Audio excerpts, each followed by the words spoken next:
Immigration, an issue that is very important in this country and to the Republican primary voters. The Boston Globe interviewed you 2 years ago, and there's a tape of that conversation where you expressed support for the policies of George Bush and John McCain on immigration. Let's watch and listen.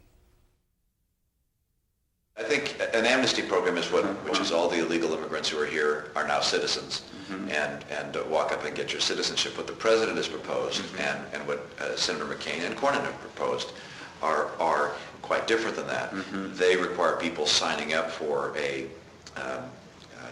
registering and receiving if you will, a number, a registration number, then working here for 6 years and paying taxes, not taking benefits. Health, Medicaid, food stamps, and so forth, not taking benefits, and then at the end of that period, registering to become a citizen or applying to become a citizen and paying a fee, and those are things that are being considered, and I think that those are reasonable proposals. Reasonable proposals. The Lowell Sun, one of your hometown state-home papers, said this: Governor Mitt Romney expressed support for an immigration program that places large numbers of legal residents on the path towards citizenship. I don't believe in rounding up 11 million people and forcing them at gunpoint from our country. With these 11 million people, let's have them registered, know who they are. Those who've been arrested or convicted of crime shouldn't be here. Those that are paying taxes, not taking government benefits, should begin a process towards application for citizenship as they would from their home country.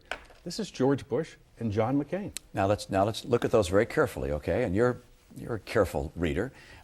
In the interview with the Boston Globe, I described all three programs that were out there, described what they were, acknowledged that they were not technically an amnesty program, but I indicated in that same interview that I had not formulated my own proposal and that I was endorsing none of those three programs. I did not support any of them. I called them reasonable. They are reasonable efforts to look at the problem.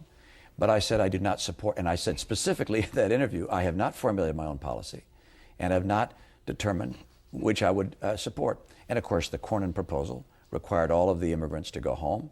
The McCain proposal required most of them to go home, but let some stay. And the Bush proposal, I frankly don't recall in that much detail, but they had very different proposals. My own view is, consistent with what you saw in the Lowell Sun, that those people who have come here illegally and are in this country, the 12 million or so that are here illegally, should be able to sign up for permanent residency or citizenship. But they should not be given a special pathway, a special guarantee that all of them get to stay here for the rest of their lives, merely by virtue of having come here illegally. And that, I think, is the great flaw in the final bill that came forward from the Senate. But they shouldn't have to go home. Well, whether they go home, they should go home eventually. There's a set period. In my view, they should have a set period, during which period they sign up for application for permanent residency or for citizenship. But there's a set period whereupon they should return home. And if they've been approved for citizenship or for a permanent residency, why, that'd be a different matter. But for the great majority, they'll be going home. The children they had born here are U.S. citizens. So do the children stay here and the parents go home? Well, that's a choice, of course, the parents would make. But my view is that those 12 million who've come here illegally should be given the opportunity to sign up to stay here. But they should be not given any advantage in becoming a permanent resident or a citizen by virtue of simply coming here illegally. And likewise, if they brought a child to this country or they've had a child in this country, that's wonderful that they're growing their families. But that doesn't mean that they all get to stay here indefinitely.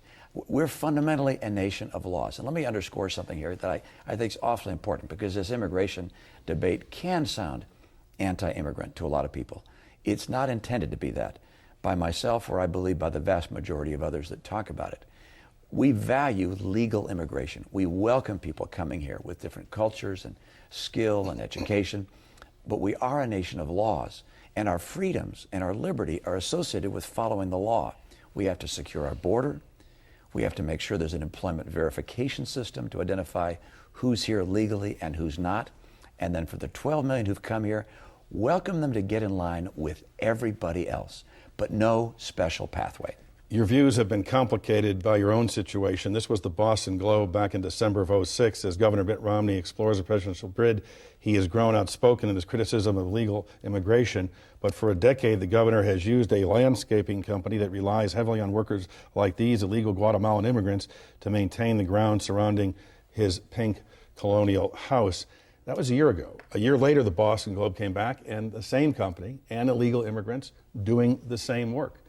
Did you report that company to authorities a year ago, saying they're using illegal immigrants? Oh, it was on the front page of the Boston Globe. Reporting was not necessary, but I have to clear up the most egregious error in that article. It said my house is pink. I would not have a pink house, I assure you. Number two, let me describe the circumstance, and that is the very issue I just mentioned, which is we need an employment verification system in this country. I hire a landscaper to take care of my leaves and mow the lawn, and the landscaping company hires people to work for them. We're certainly not going to have in America where a homeowner is expected or even thought of going out and saying, gosh, I see some workers here have an accent. I want to have them bring papers so I can inspect them. As a matter of fact, I think that's against the law in this country. And so in this case, the landscaper or the contractor has a responsibility to assure that their workers are legal. So after the first story came out, my son met with a landscaper and sat down with him and said, look, you're a good person and you're a friend, but we can't possibly have someone working at my dad's house that's not a legal alien. And so you have to be absolutely certain that anybody working here is legal. And he assured us that he would do just that. And he failed in that effort. He, according to the paper, he tried. He got documents apparently from all the people who he had work at our property. Apparently, one or two of them had falsified their documents. That's the very reason why we so desperately need in this country an employment verification system, so that an employer who's hiring people can know who's here legally or illegally. If we don't have that, what it's going to say to an employer is, you better not hire someone that has any accent, because if you do, it's possible they've counterfeited their documents and you're going to get whacked and the people you work for are going to get whacked. Would you then be in favor of a mandatory prison term for any employer who hired an illegal immigrant? Of course not. Why not? Well, a mandatory prison term? No. But here's what I would do. I'd say once you put in place an employment verification system, and that's a big phrase to describe something pretty simple. I'd say to anybody who's coming here legally, they get a card with their name, biometric information, a number, and their work status. And once you have those cards in place, the only ones that can get them are the people that are here legally. You then say to employers, if you want to hire someone that's not a U.S. citizen with a valid Social Security number, you ask for the card. You then verify it on the computer, and you can hire them if it's a valid card, and if they have a card. If they don't have a card, and you hire them anyway, then you're going to be subject to the same kind of sanctions you get for not paying your taxes. And that's typically fines, very substantial fines. They get larger and larger. But a first offense, employer hiring someone who's not legal, putting him in jail, I doubt that's. But if you wanted to end illegal immigration, I'm sure if you came down hard on employers, you could end it. I'm sure capital punishment would come down hard as well. But I'm not suggesting that kind of penalty.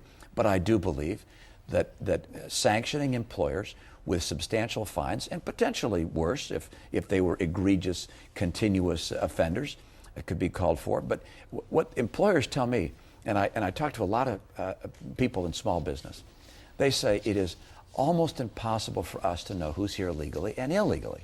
In fact, there's a federal law, you'll find this interesting, a federal law prohibits an employer from, quote, discriminating against a document that's given to them by someone applying for work.